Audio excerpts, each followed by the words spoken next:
네, 106쪽 우리 고대 지중해 세계 공부할게요. 우리 유럽, 아메리카 지역의 역사로 가는데 왔다 갔다 해서 좀 혼동될 수도 있겠지만 지금 배우는 시기가 우리 배워온 그동안 학습한 인도, 메소포타미아 이런 지역이랑 비슷한 시기예요. 그 소아시아 지역의 역사, 지난 시간에 배운 것까지 해서 그래서 동시대의 역사를 먼저 살펴보고요. 그 다음에 이제 기원 후로 넘어가도록 할게요. 우선은 BC 10세기경에 그리스의 폴리스가 성립됐다 이런 구절이 있는데 BC 100세기면 2100년 조금 넘죠. 2150년 정도 될 것 같은데 그래서 약 2000년 전 이렇게 생각하시면 되겠고요. 우리 제목을 한번 적어볼게요. 지금 진도 나가고 있는 부분은 그 전에 우리 인도와 서아시아를 공부했다면 이제 유럽 대륙으로 갑니다. 유라시아 대륙 중에 유럽 지역으로 가고요. 고대 그리스와 알렉산드로스 제국.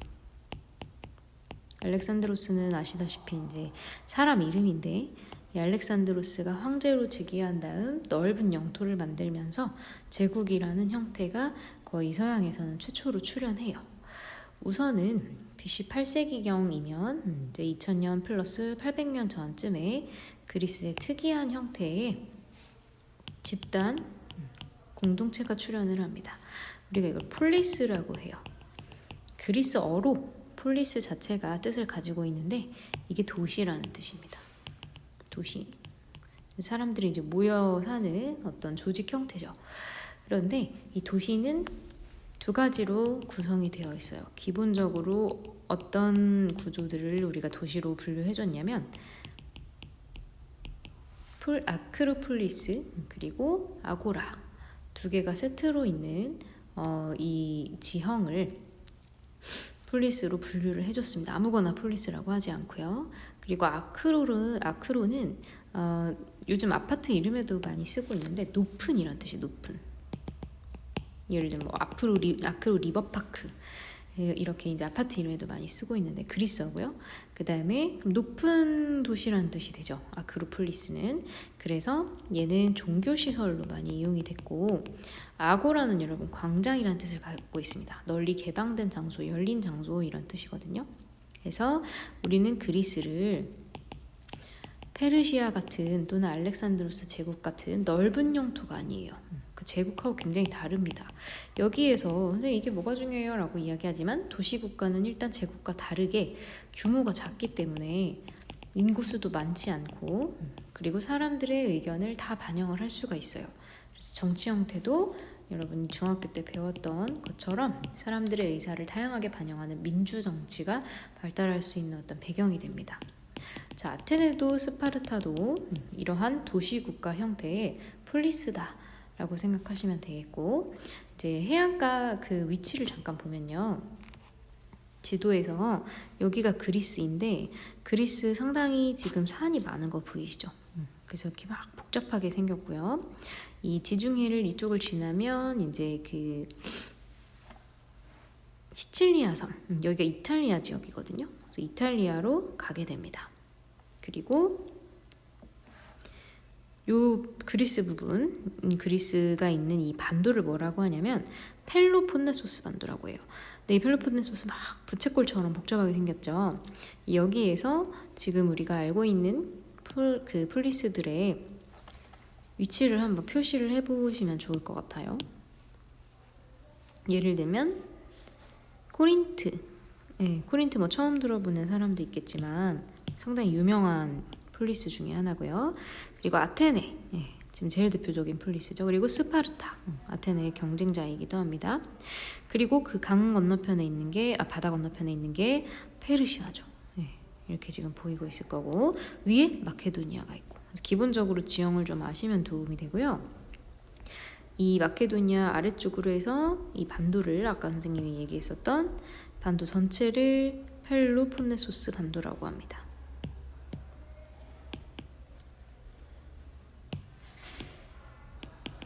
여기가 펠로폰네소스 반도예요. 네. 자, 자, 아테네와 스파르타 같은 경우 굉장히 다른 성격을 가지고 있었기 때문에 이걸 지금도 비교하는 문제가 많이 나옵니다. 우선은 아테네 같은 경우 민주정치가 어떻게 발전했는지 이렇게 연결을 해주시고요. 그 다음에 스파르타 같은 경우에는 이렇게 군국주의가 발달했다. 먼저 적어주시면 한눈에 들어올 겁니다. 자, 스파르타는 선생님이 수업 시간에 영상 보여드리고 있지만 특이한 점이 소수의 정복민이 외부인이에요. 얘네들도. 그래서 외부 세계에서 온 도리아인들 또는 기록이 두 가지로 나오는데 도리스인, 에게 문명을 파괴한 사람들입니다. 우리 다수의 그 지역에 원래 살고 있던 그 백성들을 정복을 당한 사람들이라고 해서 피정복민이라고 하죠. 지배하는 과정에서 강압적인 군국주의가 발달을 하게 됩니다. 그리고 이제 힘으로 굴복시키는 이런 방식의 교육을 채택하고 있었기 때문에 군사훈련, 그리고 좀 강압적인 교육, 권위적인 교육, 힘이 우선시되는 그런 교육, 또 힘이라고 하는 거는 무력이랑도 통하는 얘기겠죠. 그래서 국력은 굉장히 강하고 군사력도 강합니다. 그러나 여기 보시면 이제 문화와 경제적으로는 좀 아테네에 뒤처진다라고 볼 수 있어요. 그래서 이렇게 다양한 어떤 성격을 가지고 있지만 그래도 폴리스들끼리는 어떤 생각을 가지고 있었냐면 우리는 그래도 그리스 땅에 살고 있는 동네 친구들이야 라는 생각이 있었습니다. 그래서 우리가 이러한 공동체 의식을 헬레네스라고 해요. 헬레네스, 우린 헬레네스에 살고 있는 헬렌의 자손들이야 라고 생각을 했고요. 기본적으로 같은 언어, 그리고 같은 신을 숭배를 했기 때문에 문화적으로 같은 사람들이라는 의식이 있었던 거죠. 그리고 참 지도에서 선생님이 아까 전에 하나 더 말씀드렸어야 되는데 스파르타는 위치를 보시면 약간 안쪽에 있어요. 그래서 육지에 있다면 아테네 같은 경우에는 바닷가에 있거든요. 그래서 이 대부분의 폴리스들은 바다에 좀 더 가깝게 있어요. 지도에는 미묘하게 좀 차이가 안 나지만 실제로는 스파르타만 육지 안쪽에 있습니다. 그러다 보니까 다른 폴리스들은 전부 다 어떻게 생활을 해요? 배를 타고 그 지역에서 난 농산물 같은 것들을, 이제 농산물도 많이 나지 않아. 그래서 이제 올리브에서 짠 기름이라던가 언덕에서 잘 자라는 포도라던가 이런 것들을 겨우 이제 수확을 해서 그걸 가지고 튀르키예 지역의 밀과 바꾸는 이런 교역으로 살아갑니다. 그 얘기는 무슨 얘기예요? 장사에 종사하는 사람들이 많다는 거죠. 그런데 상대적으로 스파르타 같은 경우는 육지 안쪽에 있었기 때문에 농사가 가능한 거예요. 그래서 오히려 스파르타는 농업으로 발달한 그런 국가가 폴리스 도시 국가가 되겠습니다.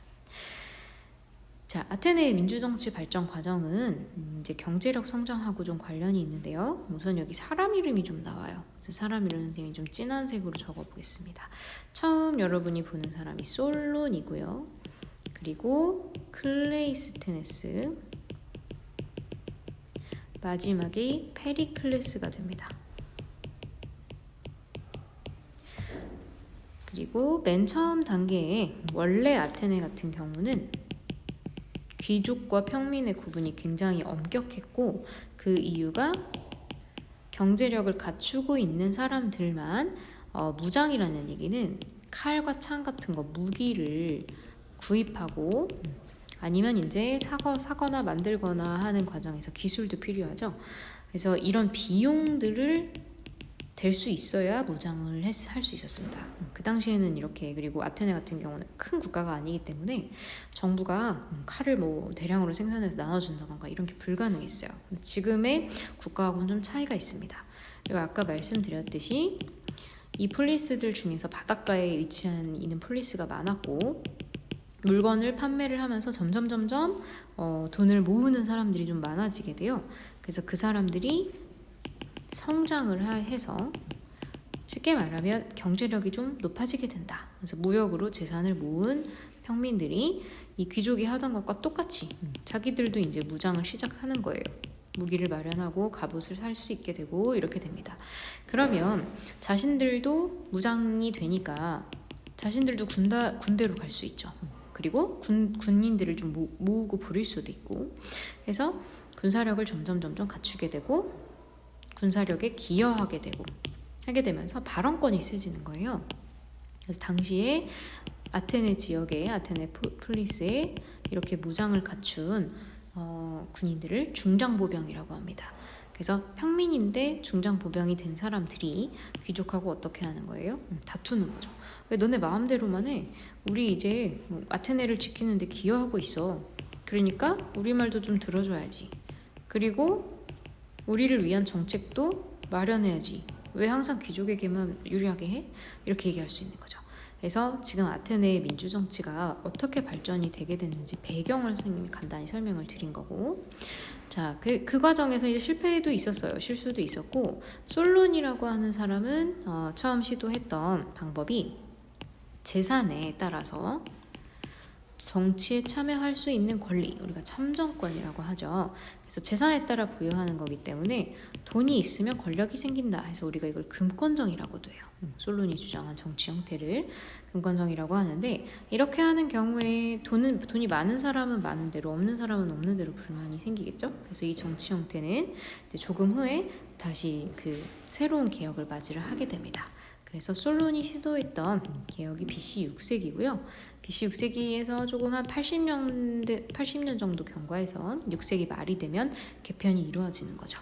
자, 이 과정에서 혼란을 틈타서 어떤 사람도 생기냐면 참주는 이제 한자인데 우리가 잘 사용 안 하는 한자죠. 독재자라는 뜻입니다. 그래서 이때 참주 독재자로 출연한 페이시스트라토스 같은 인물도 있습니다. 그래서 혼란을 이용하여 특정 의견을 사람들한테 강요하는 거죠. 그래서 얘도 이제 얼마 있다가 쫓겨나게 되고요. 그리고 이제 이 페이시스트라토스에 의해서 뭔가를 깨달은 아테네 사람들이 앞으로는 이런 일이 일어나지 않게 예방을 하자라는 의미에서 예방책을 고안을 해내게 됩니다. 이것이 바로 중학교 때 배웠던 도편 추방제가 되겠는데요. 당시에 종이가 없다 보니 도자기 조각은 종이의 역할을 했어요. 그래서 여기 나오는 도편은 깨진 도자기 조각 그리고 종이 대용으로 쓸 수 있는 포스트잇 같은 거죠. 그래서 여기에다가 독재자가 될 것 같은 위험이 있는 인물을 독재 가능성이 있는 인물의 이름을 적어서 통에다 넣는 거예요. 그래서 투표를 했을 때 600표 이상이다. 그런 경우에 너는 독재를 할 가능성이 있다고 아테네 사람들이 생각해 하면 통보를 한 후에 10년간 외국으로 추방을 하게 됩니다. 아테네에서 쫓아내는 거죠. 그래서 이런 그 장치들을 만들고 고안해서 아테네를 민주정치로 가게 되는 다리 역할을 한 사람이 클레이스테네스입니다. 자, 클레이스테네스는 그 전까지 남아 있었던 우리 그 아테네 특유의 작은 마을 같은 가족의 묶음을 우리가 부족이라고 하죠. 그래서 그전에 너 지금 누구 아들이야? 너네 엄마 누구야? 뭐 아니면 아빠 이렇게 가르쳐줬어? 라고 하는 혈연을 굉장히 강조한 이런 묶음에서 살고 있는 주소를 중심으로 해서 조직을 짜는 이런 그 행정기구를 만들게 됩니다. 그리고 이거를 토대로 해서 500인 평의회라는 정치기구를 설치하게 돼요. 그러니까 500명이 모여서 평민들의 의사를 전달을 하는 거죠. 그 다음에 이거하고 대응할 수 있는 기구 중에 하나가 페리클레스가 설치하는 민회라고 하는 기구가 있습니다. 자, 이름을 보시면 사람들의 의견을 모은다 이런 느낌이 좀 드시면 되고요. 국회랑 비슷합니다. 그래서 페리클레스 때는 민주정치가 완성이 된 시기라고 평가를 해요.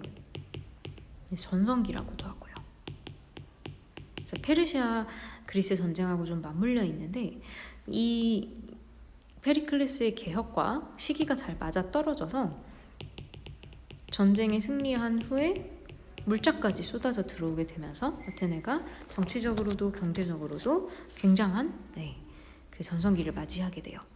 자, 민회 같은 경우에는 하는 일이 법을 만드는 입법 기구를 역할을 했고요. 모든 성인 남성 시민이 참여를 해서 의사결정을 했습니다.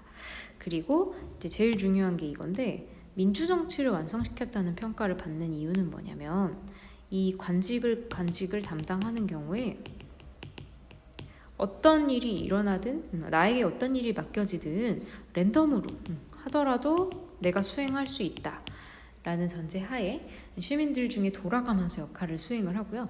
그 다음에 직업이 없게 되면 상당히 정치하는데 좀 애로사항이 있겠죠. 어려움이 있겠죠. 그래서 누구나 안심하고 정치 활동에 집중할 수 있도록 급여를 주는 거예요. 그래서 생활비를 주는 거죠. 쉽게 말하면. 그래서 직업적으로 정치인이 가능하도록 이런 이제 아이디어를 2000년 전에 내게 된 거죠. 그래서 페리클레스 시대의 아테네 민주정치는 다른 국가한테는 굉장히 신선한 그런 체제일 수 있습니다. 자, 여기랑 겹치는 이 시기 잠깐 볼까요? 이 페리클레스가 살았던 시기가 바로 BC 5세기입니다. 전성기인데 492년부터 479년까지 그리스와 페르시아 사이에 전쟁이 일어나요. 그래서 이 전쟁을 우리가 페르시아 전쟁이라고 이야기하고, 배경은 뭐냐면 무역의 주도권 다툼입니다. 그래서 다시 한번 그 사진을 보여드리면, 지중해와 연결되는 에게해라고 하는 바다가 있어요. 근데 여기를 둘러싸고 페르시아하고 이 그리스하고 충돌하게 되는 그런 자연 환경이죠. 그래서 배를 가지고 무역을 하는 과정에서 수수료를 매긴다던가, 아니면 그리스 입장에서는 이쪽 이런 곳에 식민지를 유지를 하고 싶은데 이 페르시아하고 충돌하게 되는 거예요. 그러면서 이 에게해 그리고 더 나아가서 지중해의 무역권을 누가 가질 것인가, 이것을 둘러싸고 싸움이 붙게 되는 겁니다. 그래서 경제적으로 충돌을 할 수밖에 없는 상황이었고, 자, 페르시아의 그리스 식민도시 압박, 이것이 먼저 원인이 됩니다. 그래서 폴리스 연합과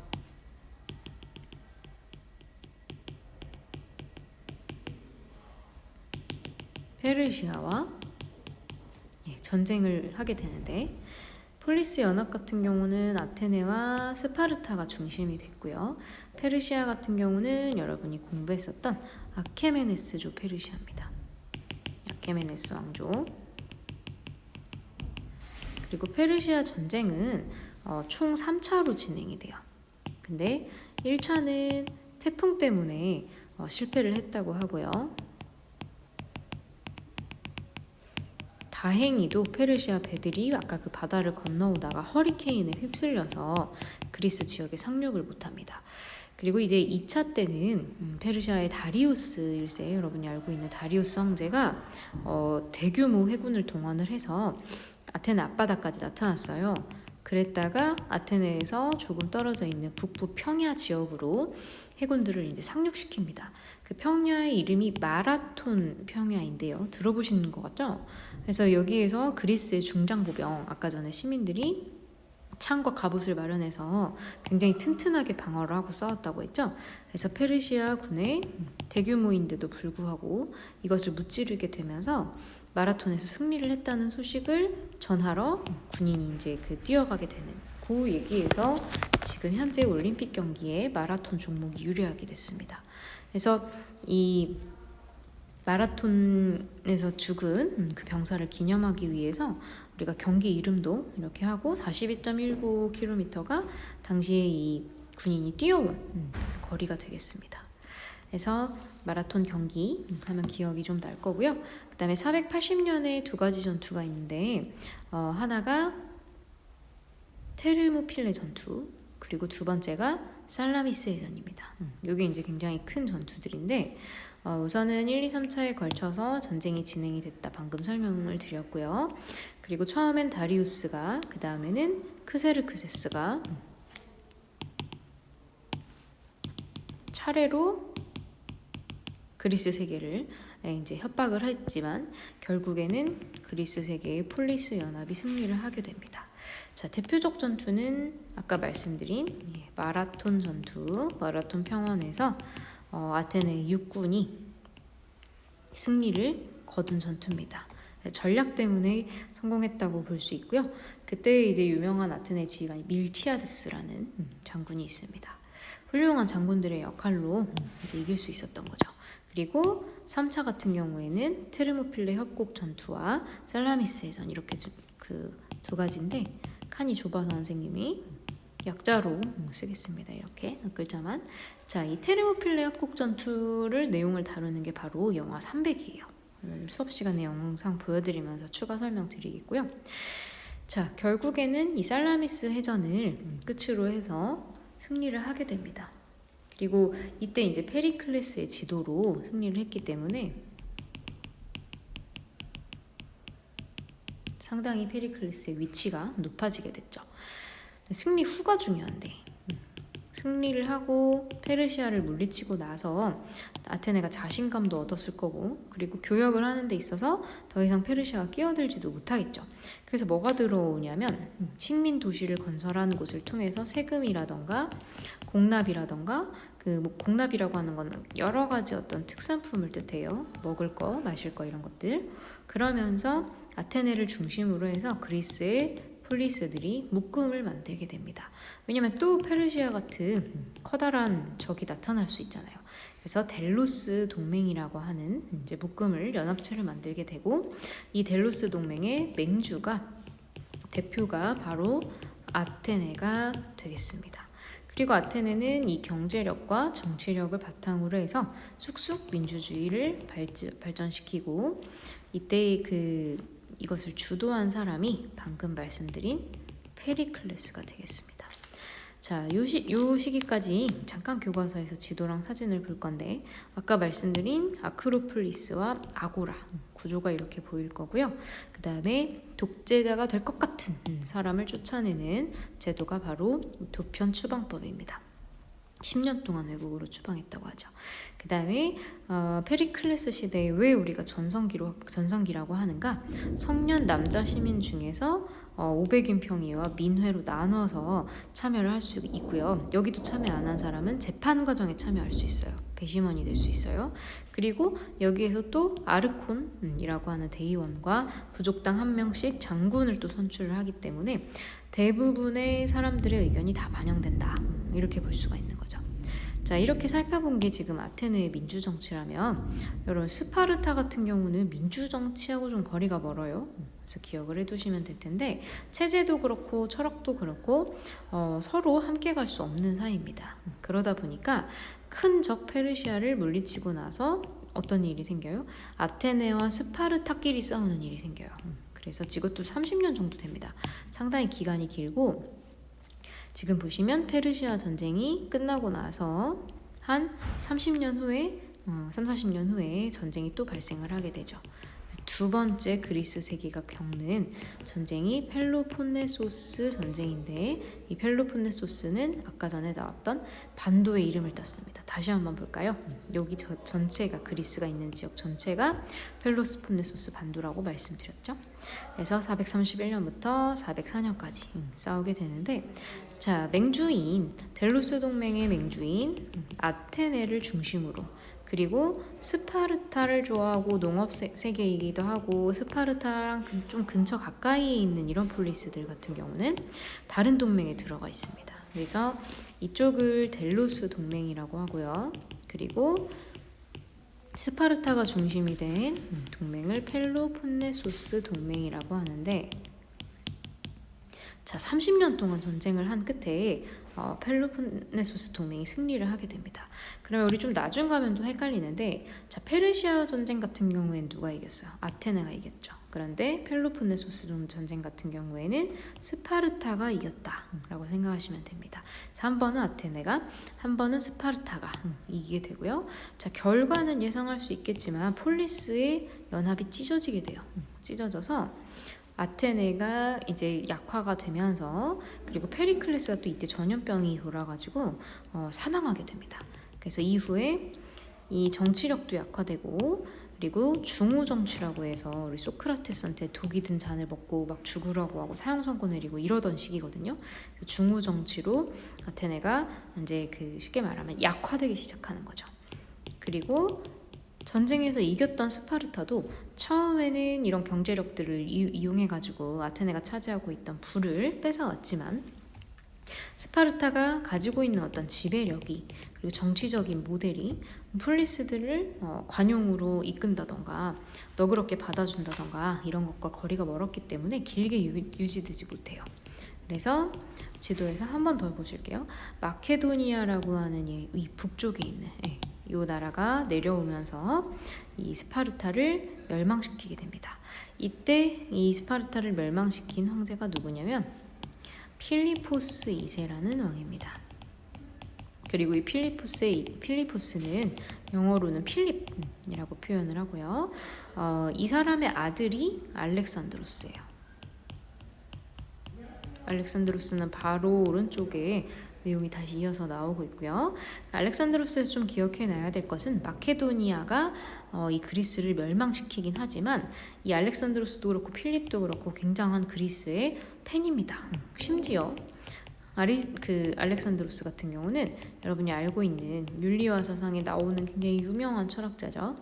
아리스토텔레스의 제자입니다. 그래서 과외를 받았다고 하죠. 왕실로 불러서. 그래서 그리스 세계를 멸망시키긴 했지만 그리고 이제 폴리스의 연합을 깨버리고 마케도니아의 지배하에 두긴 했지만 그리스 문화를 어디까지나 존경하는 이런 인물이었다. 맥락상 이걸 좀 기억을 하시고 그리스 문화를 봐야 될 것 같아요.